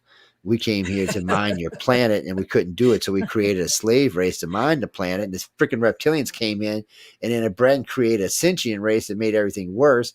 And then the Greys came here to keep from starting a war. So it's not really wasn't really about us. We were just kind of an accident. Shh, don't go telling people. But it's all the way you want to look at it is how A it lot of goes. the great children are the best children or came from But see, accidents. now we're here, and obviously they can't wipe us out. No. So people tell me, No, they so need to use us. I get this all the time. I get well, they're here to wipe us out. I said, why did they wait till there was 8 billion of us? Why didn't Yeah. they do it when there was like 100,000 people on the planet? Yeah, Oh, that's they're here to ridiculous. enlighten us. I'm like, have you looked around at our planet lately? Who are they enlightening? I'm confused. This planet, and don't get me wrong, I think we need to be enlightened, but I don't think the aliens here to enlighten us. I don't think they're here for either one. And so people, Yeah. oh, they're going to save us. And like, really? I said, did they stop Hiroshima and Nagasaki? No. Did they stop 3 Mile Island? No. Did they stop Chernobyl? No. Did they stop Fukushima? No. Don't look like they're here to save us. And I don't think if we nuked each other, they're going to stop it. If we're stupid enough to light the planet up, I think they're just going to watch it as it goes by, and they'll come by and clean the planet up afterwards. And whatever contactees survive. But I don't think they're going to let anybody survive after that. Just the contactees. Everybody else will probably get burned. It's they're here. We know they're here. We know they're doing things. We know they really want to see us become part of the galactic consciousness, but not now. So if you look at Africa or South America and look what we've done to Africa and South America, because we're just ignorant. And think about what we would do if we got into deep space. And right now, we're not even a united planet. So, oh, Russia would go to this planet, China would go to this planet, United States would go to this planet. No telling what kind of galactic mess we would cause. So, I think for them, it's better for us to stay right here and to explore our solar system, go find that asteroid out there that's worth more money than our whole planet 500 times over, and just be here. I mean, Elon's going to be the emperor of Mars pretty soon. So what does it mean? You know, there was a guy in 1953 actually wrote that. He wrote that a man named Elon would colonize Mars and become the self-imposed emperor of Mars. Really? Yes. I was like, well, I keep telling people all the time. Don't get me wrong, I got a man crush on Elon, but I tell people all the time, he reminds me of the guy from Moonraker in the James Bond series. It just worries me, man. I can't help it. Yes. Okay, Well, before you, so okay. I haven't done like our station Trying to get ID. we're trying to get a question in when I'm talking is really hard work. doing the station ID halfway through. We're more than halfway through. Oh, so you'll get in trouble with Michelle about that, I'm not going to get me. in with Michelle, and I'm going to blame you. Oh, she'll believe you. She'll go, was he squirreling again? I can hear her now. Okay, people, if you are just joining us, thank you for being here. Thank you to everybody that's chiming in the chat. If I've missed your question, I'm really sorry. Just be patient. I will try to get to it. You are joining us live listening to Spirit Switchboard here on the United Public Radio Network and the UFO Paranormal Radio Network, 105.3 and 107.7 FM in beautiful New Orleans. And the guest today that I have on is our network owner and Joe Montaldo. So thanks. Lauren, to answer your question, I think we were really in legit in the beginning, come a little weird, freaky accident, but I do think now we're in training. I think they want us to become the next great galactic. It won't be for a long time because from what I understand about the Greys, they're like 1 billion years old, and the light beams are the ones that took them from whatever they were and made them today. And then the reptilians and humans are supposed to be 4, 5, 600 million years old. So knowing that, yes, I think they want us to be. I mean, when you listen to the reptilians or people who are part of the reptilians, they say they want us to be part of their species. They want us to be part of the Galactic Council, but just not right now because we ignorant. That's as nicely as I can say it. We ignorant. We got so much to learn, and we're nowhere near galactic. Even though NASA may have invented the Epstein drive today, I heard. It looks like we may be able to zip around our solar system a lot faster now. I'm sorry, guys. If y'all don't know what the Epstein drive is, that's from what movie is a series is that from? I can't remember now. Some not Netflix, some Prime series. It was a good series. I just can't remember. The Expanse. There you go. Oh. It's just a drive that allowed them to explore the solar system. So then NASA said they might have it there. Plus, Kepler 442 said might even be a better planet than Earth for life. How you like that one? It might even be more conducive than our own planet. So I'm gonna tell y'all little people a secret. I know y'all. How many of y'all know who Gaia is? Do y'all talk to Gaia? Or do they think they are? So do anybody talk to Gaia on planet Earth? The reason I'm asking is because you're probably offending somebody. So the human biological clock is set to 24 and 3 1/4 hours. The planet is set to 23 and 3/4 hours, but Mars is set to 24 and 1/4 hours. Also, the optimal body temperature for us to live was optimal on Mars 55 million years ago. It's never been on Earth. So figure that one out. Oh, we're actually native to this planet. Ooh, it don't look so. So when you're praying a guy here, you might be offended when you should be praying a guy on Mars. It's one of them weird things. When I learned about that, I was like, what? I said, y'all are on crack, people. Come on. But it is true. So it is kind of weird to think about those kind of things. I heard a phrase artificially created grays. What does that mean? Is it a real thing? Well, so they have what would you call them? What did they used to call them back in the day? They're half gray, half robot. They're not automatons, not androids. Damn, there's a word for them. But they're used so that the other grays can control them. So grays always come in a pack of 3. They're always in a 3. So what they do is sometimes they need these other ones to help them out with stuff. So they can control them through their thoughts while they're doing whatever they're doing. They can also control them as well. But they do have some. No, they're not clones either. They're oh man, I don't know why I can't remember that word. And by the way, grays themselves aren't clones, but grays can. So this is something we're working on, by the way. So the grays can upload their consciousness to a new body at any time, and they're not clone bodies; they're husk bodies. So they use multiple different groups of gray DNA to create new bodies, and they use those bodies to create even more new bodies. So they can upload their consciousness to a disk if they need to, or whatever they use as a hard drive in case there's nothing around. They can also upload their consciousness to a new body in several different types of body. It's hard for them to upload their consciousness to us because we don't have enough space in our brains to hold them. So it's like the light beams. People tell, oh, the light beam upload. We don't have enough space, and we don't even use our brains to full capacity. Yes, but think about it. I mean, look at this guy's head behind me. It's like 3 times, and this ain't even a real gray. This is something else. Then their heads are like this big. No, we're just not there yet. But that's why I was telling you earlier that they give us these places on the ships where we can. So when you're walking around the ship, you always have access to this. It's like being in your head.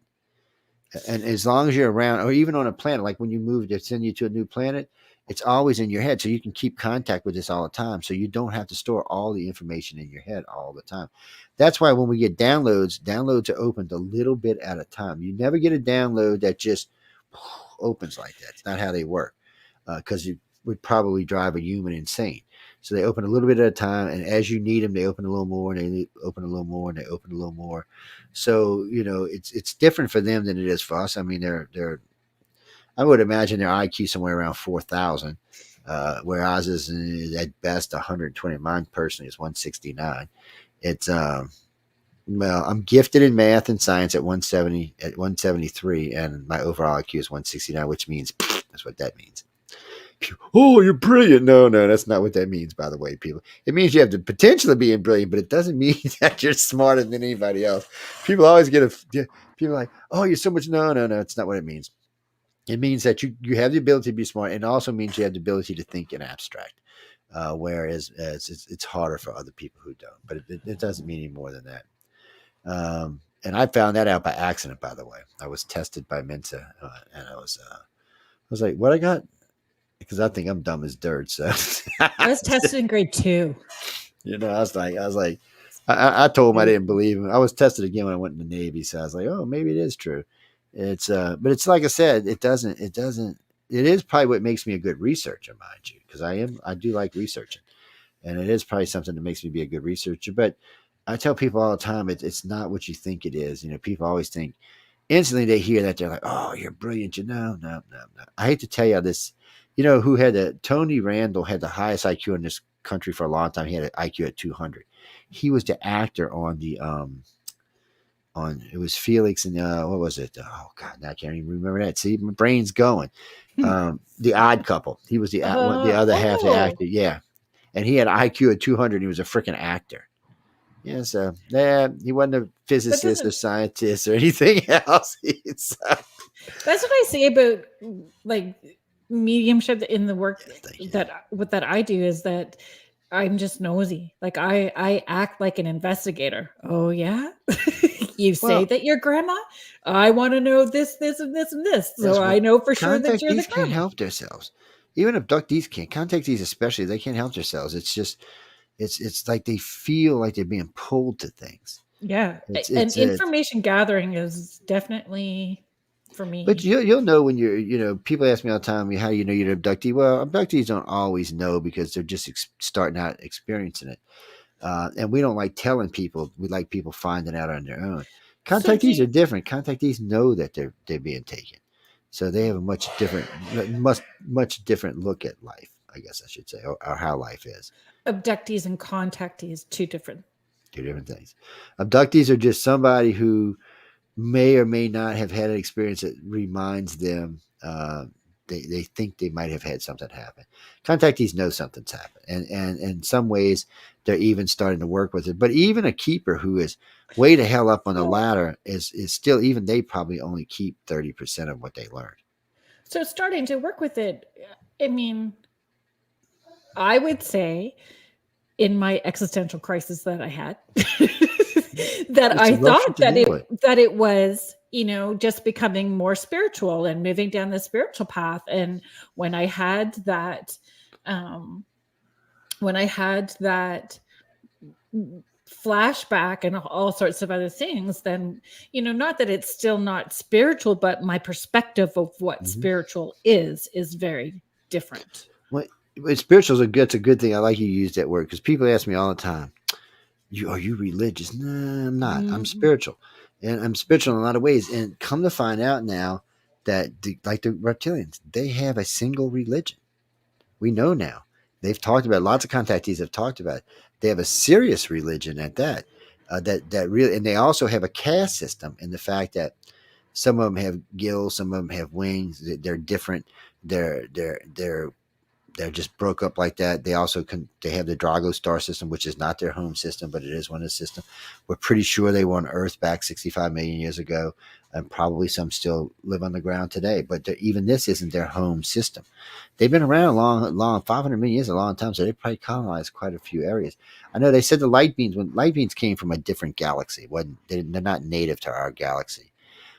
It may have been one of the ones that we're eating. Like right now, we're eating the Sagittarius galaxy has been eaten by ours. Actually, we're eating 4 of them right now. So it could have came from any one of those, or they might have just jumped over here from a dead galaxy. But first off, people tell me all the time, "Oh, I got one in me." No, no, no, no, no. They would melt you. That we're nowhere near. Even the Greys couldn't hold, but maybe a little piece of one. They're just so far ahead of us in everything right now. I mean, when you think of a god, that's what they are. I mean, they can travel through space with space and time with no ships or anything. They can create and destroy by thought.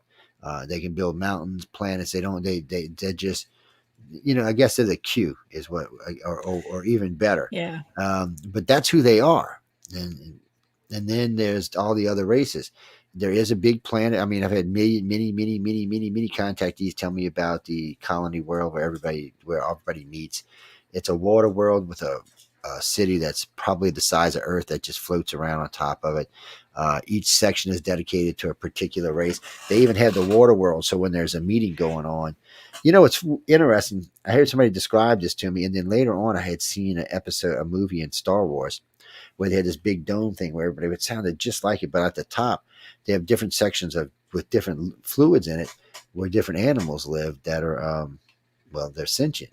It's like the dolphins. People always tell me, well, dolphins are stupid animals. Well, really? Well, they have a bigger brain than humans do, and they have 2 additional senses that we don't have. Plus, they inhabit 3/4 of the planet where we only inhabit a quarter. I would kind of wonder who's actually the stupid one here, but we're going to leave that alone. Yeah.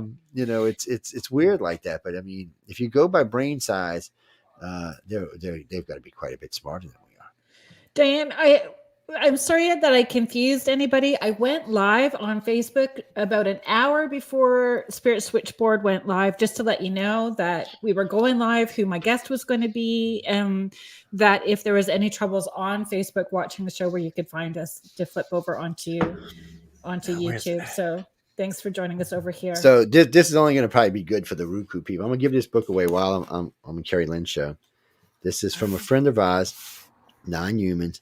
He is he's part of the movie. Gary Haslam is part of the movie Cable Green. He's one of the ones involved. This is not particularly about this is about partly about Larry Warren, but mainly about what happened in Britain those 3 days when they were flying over the Air Force Base out there. West at Eastgate is one of the books, which a friend of mine, Peter Robin, wrote.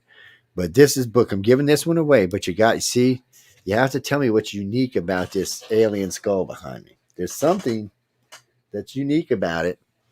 And if you're not going to be able to see it unless you're on Roku, because you're going to need to be able to zoom in.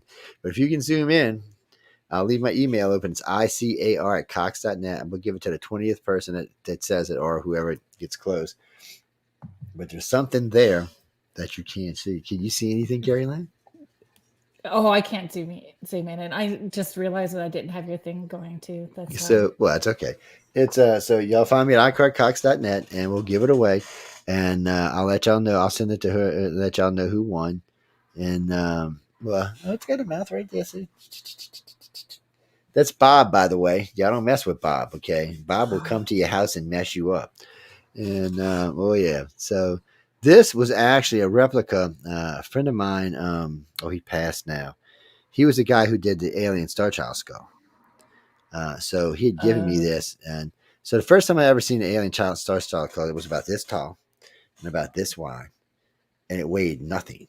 It weighed nothing. So I got to read the DNA reports on it. The mother's DNA was human. The other DNA, they do not know what it was. They're not saying it was alien. They just don't know because it could have been some freaky mutation down there in South America.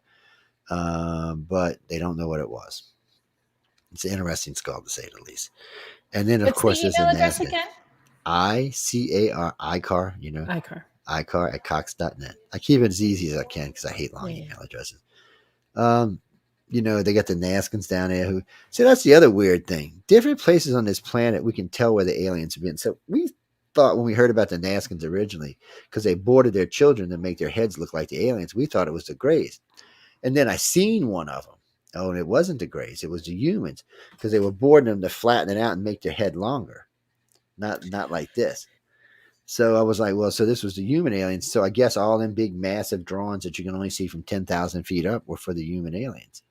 So you learn weird things, and then We talked the about that when Floyd was on too, yes, yes, it's about crazy stuff. And then of yes. course the Greys seem to be in, and then the Greys also had this. So you had two things with with the Egyptians. You had the Greys because there's actually hieroglyphs with the Greys in them, but you also had emperors with that same feature, long heads flattened on the sides. And a lot of people said it was that particular disease, but now that we know the aliens look like that, we don't know that that's what that was. It could have been interbreeding. It could have been one of the aliens. We just don't know because, of course, none of us were alive back then. And now we know that the Sphinx is 12,500 years old now because it was built in a particular time when there was water down there. Did y'all know there are 7 monuments on this planet that point back to the date 12,500 years? So the only time that the 3 pyramids line up with Orion is at 12,500 years. The only time that Leo lines up with the Sphinx is at 12,500 years. The only time that Easter Island lines up with the Seven Sisters at 12,500 years. The only time Angkor Wat lines up with the Draco at 12,500 years. And there's 2 other ones. There's Stonehenge, and I forgot the other one. So they only line up with their constellations that who. So all this stuff was built way after 12,500 years, except for maybe the Sphinx. And how did we know this? How do we Right. who was teaching us how to learn precession and go backwards in time? It's bad enough the Egyptians learned precession on our planet to 2 degrees, which by the way, it took us until modern time to do, but yet they managed to do it with, I don't even know what they managed to do it with. Yeah.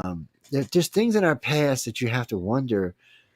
There's really only one way we could have got them is through an extraterrestrial contact, unless there was. Well, I say that. I guess it could have been someone communicating with the other side that had that knowledge, but But I again, when we're doubt it. talking about the other side, is it like the other side or is it them and connecting telepathically So with them? so yeah, I would think you were connecting with the aliens most of the time, and not the other side, because a Yeah. consciousness level can only go so high.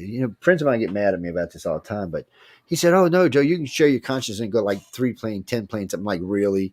Do you think whatever lives up there is want to share conscious with your dumbass? Excuse my language, really?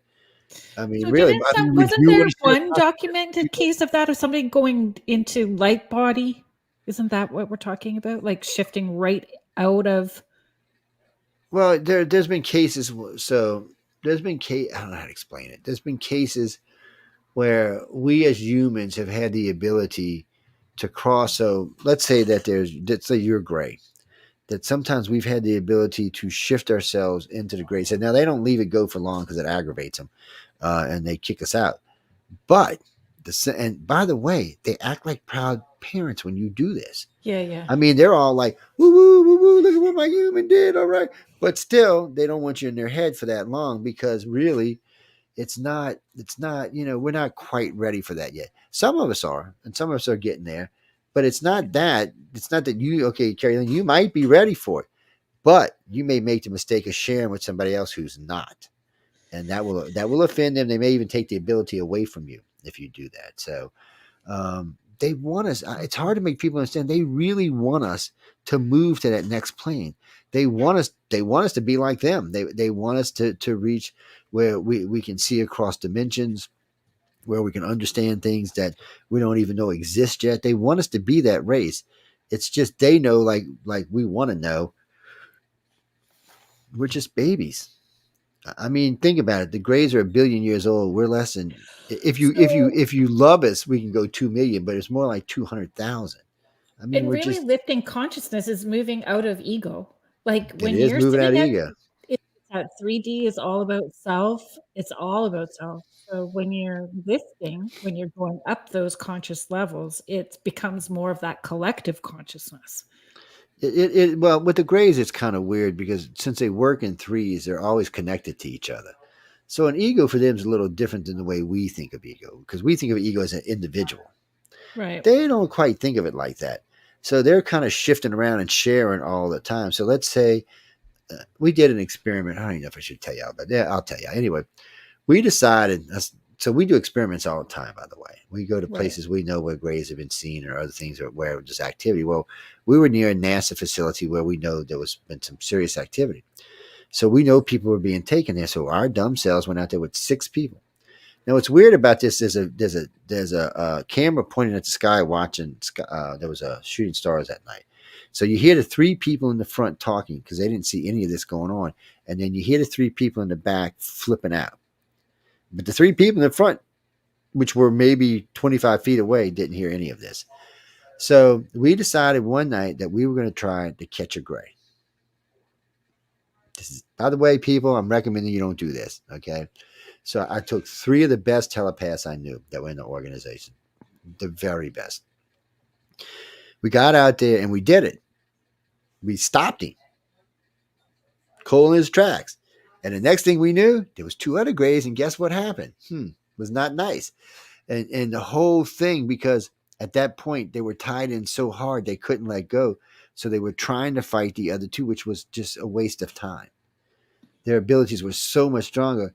And then when it was all said and done, because everybody was sick and puking and headaches and bleeding out of their noses and stuff. It was a horrible thing. And you can hear the whole thing on the damn tape. All of it. I mean, the whole thing that was going on, you can hear everybody talking, everybody screaming, you can hear all of it. But yet the 3 people in the front didn't hear a damn word. Not even one word. They didn't hear one of them. They were Right. just talking about the shooting stars, like, look at how pretty shooting stars. I just could not believe that. Because I was watching all this go down, and then in the end, after they pretty much kind of beat the living crap out of the humans for doing this, they stopped, and I actually seen a smile. I've never seen a gray smile before. Just a little crack of a little. Just it was weird. At the tenacity of what you were trying to do. So basically he transmitted the message out. Not bad, nowhere near ready for this yet, but not bad. And he smiled, and the other 3, and then they just disappeared like they do in their little door that opens up, and they disappear into it. It was an insane, but the whole thing's on tape. So people tell me, "Oh, that's not true." So I'll let you listen to the tape. You can hear it for yourself. And it was insane. The whole thing was very intense. It was very insane, and so we've set up other experiments where we've tried to hold things in position because we know that we have these abilities, but you can't learn them if you don't use them Well, this is what I'm saying. You use it or you or lose lose it. it. Yeah. So I mean, in this case, it was insanity, is what it was. And then we went back a couple of weeks later, which, by the way, my wife still thinks this is funny. So we thought we were going to go over there and be smart ass one night. So we get out there, and there's all kind of contact going on. This is also near NASA. And we kept hearing what sounded like somebody just murdering a horse. I mean, it was just screaming at the top of its lungs. So then nothing. Next thing we're in the car driving, I think we stopped at Waffle House to eat. So she's laughing her ass off. Literally, my wife's laughing her ass off. My friend Gia is so petrified she can't even move. And I was just shivering. And still, so whatever happened flipped us all out. But Linda thought it was funny because she said, "I told y'all not to do this in the freaking first place." And she did. She laughed, and I was like, "Bitch, you better stop it." And she just couldn't stop laughing. And the other one was just like, what the hell was that? Just stop by. And the other Gia was just petrified. She would never go out there with us ever again. She was literally just petrified. And all I could think is, am I going to let somebody in my head to find out what the hell this was? I couldn't make up my mind if I was going to let somebody in my head or not, because it was very intense what it was, and my whole body just felt like I'd been like on Ghostbusters. I felt like I'd been slimed, and when people touched me, I felt slimy to them. It was the whole thing was freaky weird. It was just freaky weird, but you can't learn things if you don't try. That's what experimentation's about. I'm just hoping we don't get killed one night because we did something stupid. Real races, there's not very many. I know y'all always hear, oh, there's 56 different types. There's no evidence for that anywhere at Okay, all. so then what about this book that was supposed to have been found that was written in Russian and translated from some European So, covert so person? we do everything. We do everything like we do anything else. Actions speak louder than words. So we need I agree. something. We need something. So if there's no reports of any other aliens like that, we just ignore them. So we know the reptilian Jews and the Greys do all the abductions. Nobody else is doing abductions but them three. We know about Charles Hall's Tall's Whites and two other races like the light beans and one other race, what the cleanup crew we call them, the brown, the tall, the medium browns. It nasty looking. They got a world where they bring anything that it's dead, they bring it there. But anyway, that's the only six that we know of that are legit, that have enough cases that you can say, okay, they're legit. So then there's the other problem. If there's this other 50 races, what kind of ships do they drive? We're not seeing any other different types of craft. Oh, or are they coming Right. through a gate? Well, what gate, and where are they going? If they're coming through the gate, they're not mixing in with our society because nobody else is seeing them. So the term Pleiadians gets tossed around a So plates, lot. so so Pleiadians are funny to me because some people think the Pleiadians are the tall whites, some people think the Pleiadians are the grays, and some people think they're the reptilians. And I'm like, well, make up your freaking minds because I don't even argue about it anymore. I just quit arguing about it. I'm Mhm. like, y'all can make it whoever you want. So from what I understand, none of the three races, their home worlds, we can even pronounce. It's not within our grasp of language, especially since they're all three telepathic. It's just not something that we've been able to spit out yet. We haven't got to that point where we can actually say, whatever their home world is. And from what I really understand, none of them have actually told us where their home world is because Gotcha. they don't want us to know. Wow. Because one of these days we're going to be in deep space. We might go, hey, can we come visit? No, I don't think they're ready for us to know yet. I mean, it's been a while, but I haven't seen anything that would suggest anything else. I do see I do see cross things like, so, if you ever go on one of our sites, you'll see like we'll have things like, did you have fascination with dragons or vampires or things like that? Or with the paranormal. Do you have a fascination with your paranormal? Odds are you're a contact or abducting, really, not a contact. So, because you're looking for answers. So, this is how this actually works for most people. Most people will start out with religions and they'll go through the realm of religions. They might even try the dark arts or something along those lines. And then they'll go to the next thing, the next thing, the next thing. And it's not answering their questions. And then they'll get into the paranormal and they'll start talking to other Yeah. things on the other side and things along those lines. And because they're looking for answers, but they're still not getting the answer that they're actually looking for because they don't know they're an abductee. They're just looking and looking and looking and looking and looking. So if you're in paranormal and you're telepathic and you're gifted, you're an abductee. There's not even if ands about it. If I put you under, I would bet you $1,000 that you would come out as an abductee. It's it's just because we all have different ways of looking for answers. Yeah. We all do. And I really And do feel like you shift from the paranormal to talking more about consciousness and quantum physics, and you just keep elevating well, eventually. y'all know what a poltergeist is, right? So let me ask you: is a poltergeist paranormal? Well, okay, we can't use the paranormal word I because don't think that paranormal means poltergeist is anything correct. outside of the normal. So aliens would be paranormal too because they're out there. But anyway, so is a poltergeist from some aliens or from demons, or is it from aliens? Which one is it? Because have you ever watched Close Encounter of the Third Kind when all the shit's blowing around in the house and things are moving around? Well, that's a poltergeist, but it's not. The aliens are causing that. Mhm. So when it's a poltergeist, how do you know which one it is? Ooh, yeah, you don't really, do And you? but I've also seen where kids have done it, right? So that Yes, it's and that's a damn good point because it's kids. yeah, kids can, especially when a child is going through puberty, they can easily manifest these things in your house. Easily Yeah. manifest these in your house. So Yeah. then it's your children. Then it's not anything. It's not anything alien or demon. It's just your damn children going their abilities. But because they have those abilities, they're an abductee. Or that's it. Which is where a lot of aha moments came in when I last summer. Like it's really been a year of adjusting for sure, and But processing but stuff. I'm gonna tell you like I tell everybody else. You should always do what makes you feel as snug as a bug in the rug. Okay, I don't, I'm not here to convert people. People are, oh, you're Oh converting no. people. I'm not. I'm not. I said I'm just giving people more information than they already have. Because think about this: I ran the largest UFO paranormal network in the history of. I mean, until we converted to United Public Radio, if you typed anything UFO paranormal, we came up 5 pages, first 5 things.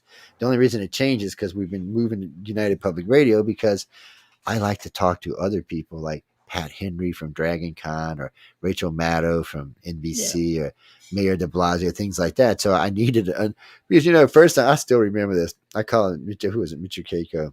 Neil deGrasse Tyson, actually. I said, I'd Yeah. like you to come on UFO Paranormal Radio and talk on UFO Undercover. And I went, click. So we changed some stuff around because, I have a bachelor's in science and I like to geek out in science sometimes, which, by the way, unless you like science, don't ever listen to one of my science shows. I'm not trying to be mean, but Mitchio and I geeked out so much that we lost like a million people one night. It just we were talking about stepping stone theories. I introduced him to stepping stone, how we could get across the solar system because he was telling me, "Oh no, aliens can't get here." I said, "Well, wait a minute, Mitch. Let's talk about this for a minute." I said, "This is how we're going to do it. We're going to put a base in the moon. We're going to put a launching platform in zone L11, which is the one that runs straight down our solar system that picks up the solar wind. We're going to put one on Mars. We're going to put several in the asteroid belt. We're going to put one on Io and Europa. We're going to put one on Charon and Pluto. We're going to put one way out in the Oort cloud. When we get there, we're only 1.1 light years from Proxima Centauri, which is 3.8 light years from us. And then boom, we'll be there. So that's just stepping stones. We'll be just hopping along, hopping along, hopping along. So even though our galaxy is 160,000 light years, in 300,000 years, we can cross it twice. In a million years, we can cross it 4 times. In 10 million years, we can cross it 20 times. So if you got an advanced race out there, they could have already explored the entire galaxy thousands of times over and never have broke light speed. See, that's the thing. You Right. don't have to have light speed to do it. It just makes it easier. And frankly, I don't think everything is light speed to start off with. I think some of this stuff may be light speed, but I think especially the Greys like to jump around because here's a little story for y'all. I know we're running short on time. Yep. This is how we found out that they learned from us, meaning that they stopped doing missing time and did something else. So we got a couple, Pensacola, Florida. They're at the hotel at 10:10. Okay, you see their car at 10:10. It's on the camera. It's in the parking lot. They leave at like 10 minutes 11. They go to the 7-Eleven. They stop in. They're videotaped. People remember them. There was shift change. They remember them coming in and buying because they were very chatty and talking about aliens and stuff. And then they left there and they drove to Navarre Beach and they parked their car in Navarre Beach and then they walked out to the beach where they had some weird experience. Okay. All right. Nothing big. So they go home. They're on their way home. They found a ticket wedged in between the seats, which the car was locked, which was weird anyway. But they found a ticket. The ticket is labeled 1010. Okay. The car is at the hotel at 1010, but according to the camera on the whatchamacallit, the veranda, it was at there. It was parked in that spot at 1010. So the car was in 2 places at the same time. Oh, they got it on video too, so there's no denying where it was. Yeah. So how did that happen? So what happened was is the aliens picked them up and put them back an hour early. So we figured out what went on. So when we talked to the cop, I called the cop personally and I talked to the dispatcher. He said, "Oh no, it was 10:10. That's when he got there." And the girl at the 7-Eleven said, "Oh yeah, he came in and got his coffee at 10 o'clock." And then he went down and wrote a ticket. But yet that car, when you go look at it, at the Quality Inn where they were staying, was still there. Yeah. Yeah. Reality shifting. Yeah, so it shows you right there that the Greys not only had the ability to pull you out of time, they also had the ability to put you back ahead of Back. time and Mhm. or at the same time. So they changed the way they did things because of us, not me personally, but all the researchers. We relied on missing time as a thing. Yeah. And we also relied on cover memories or trigger memories as a thing because we knew those trigger memories were going to be there and we knew that but now they don't do that. Now No, they and the last time that I had missing time was 15, 16 years ago. yeah, they have figured out that they said, look at these humans thought they was slick. We're gonna mess with them. So now Yeah. it's it's a good friend of mine, Jim Sparks. If y'all ever get a chance, look him up. He's probably one of the few contactees that has as much coherent memory as he does. So we're on air one night and we're talking. He's, well, I've been taking for these 3 weeks, and he knew he was going for 3 weeks. And I'm like, okay. I said, I need 3 weeks worth of memories. He could come up with maybe 4 hours. So where was the rest of the time? He was definitely gone. No ifs, ands, about it. But where was the rest of those memories? Was he sleeping? Was he tied up somewhere? What the hell was going on? So And even with him, it's just weird. I think for me, it's not that there's discomfort in having things coming up. It's the discomfort maybe others are feeling within the family dynamic, and finding those safer places to talk to somebody about those things too, right? Because not everybody's wanting to come along on the ride consciously at this point in time. Yeah. They're happy to For stay where they're everybody at. who's out there between ages like 11 and 28, yes, it can be pretty horrific. It can be pretty nasty. There's a lot of stuff goes on there, a lot of breeding programs, a lot of other stuff that you're not going to feel comfortable about as a human. But remember this, it stops. So when it stops at 29, one or two things are going to happen. Either they're going to be done with you and you'll never see them again, or they're going to go, well, this individual could be useful, and they will keep picking you up for other reasons. You'll become a keeper or a communicator or something along those lines. You'll be somebody that helps get the word out, or you'll be somebody on board the ship that helps deal with the people coming around. There's a lot of kids on board these ships. People don't realize it, but there's a lot of kids on board these ships, way more than any of us want to think about. And then, and there's a lot of other stuff that goes on board the ships. A good friend of mine, Katarina Wilson, she used to have these experiences, and somehow or another, the Air Force, because she was in the Air Force got wind of it. They would bring her on stage, put her on stage, and hypnotize her on stage, and let her spew this out to the audience that was on stage. It had to be a horrific experience for her. Mm. And then another friend of ours, who was the first black contactee, every time he would go by any scanner, whether it was grocery store, it beep, beep, go up, and it would give a code. You could actually get the code. We retrieved the code. It was kind of weird what the code meant to. We retrieved it, gets classified, but we retrieved it a couple of times. We were like, what the hell is going on here? So tracking devices are not aliens. Tracking devices are ours. We don't aliens can track you through your consciousness. They don't need to track you anyway. And if they do have one in you, it's one of the ones that moves around, and it's usually doing something else. It's usually fixing something or working on something. It's not usually the ones that usually set off things like that or track you down are ours. The government doesn't quite know how to do it yet, but the Greys can track you telepathically. They know where you are all the time. And you know that because if you're a true abductee or contactee, especially abductees, they will start to get this weird sense.